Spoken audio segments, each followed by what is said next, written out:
Tzipori, or tzipor, in Hebrew means bird. Tzipor is a bird. And that name, the name of the bird, might be the origin of the name of the city in the north called Tzipori. Tzipori is an ancient Jewish city in northern Israel. And at the center of this city, it's an ancient city, at the center of this ancient city is a hilltop, and on top of the hilltop there is an ancient fortress. From the rooftop of this fortress, you can look around and see 360 degrees the entire view of all of the Lower Galil region. It's a very interesting place. The site, the archaeological site of Tzipori, is administered by Israel's Park Association. So you need to pay an entrance fee to visit this park, but in return you get a very clean and well-maintained national park. There are clean restrooms, there is a coffee shop and a gift shop, and there are access sidewalks. The entire park is accessible for people with mobility limitations. There are sidewalks, paved sidewalks that go through the entire park, so even if you are pushing someone on a wheelchair or yourself have a difficulty getting around, you can actually go through all of these paths. But there are also access roads inside the park to drive people with limited mobility up the hill, and there are designated parking spots for the cars of the disabled people. The site has very clear signs posted all around explaining what we are seeing when we're visiting the park. And there is a lot to see. This is a huge place. Jews and Gentiles lived in Tzipori from the 2nd century CE to the 4th, 5th century. This is considered the time of the Mishnah and the Talmud.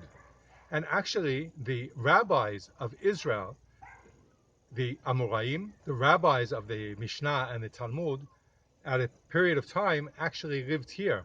Rabbi Yehuda HaNasi, we spoke about him in a video about Beit Sha'arim. Rabbi Yehuda HaNasi, who was the head of Israel and the head of the Sanhedrin, he moved the Sanhedrin from place to place after they were exiled from Jerusalem. One of the places was in Beit Sha'arim. Beit Sha'arim is a huge Jewish cemetery area, and many Jews came from the diaspora or brought their dead from the diaspora to be buried at Beit Sha'arim, to be near the burial place of Rabbi Yehuda HaNasi. But there is also a tradition that Rabbi Yehuda HaNasi was buried here in Tzipori. In Tzipori, there are amazing archaeological findings. One of the outstanding things that we can see at Tzipori is the mosaic floors. There are 40 intact, ancient mosaic floors that tell the story of this city. The art of mosaic floors, some 15, 16, 1700 years ago, was puzzling together small pieces of stone in different colors to make a drawing, to make a piece of art. And in these mosaic floors, we can learn a lot about the culture and faith and of the people who lived here when this town was a thriving city in the time of the Roman conquest of the land of Israel. There is actually a huge synagogue from that time that was found in Tzipori. We can learn from the floor of the synagogue that is very detailed and shows us different symbols to remember the temple in Jerusalem that was destroyed in year 70. We also see the zodiac sign, and we see the seasons of the year are all represented in the floor of the synagogue at Tzipori.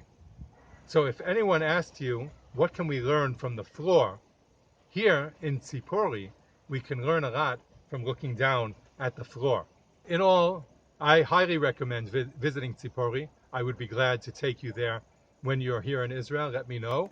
And feel free to ask any questions in the comment section.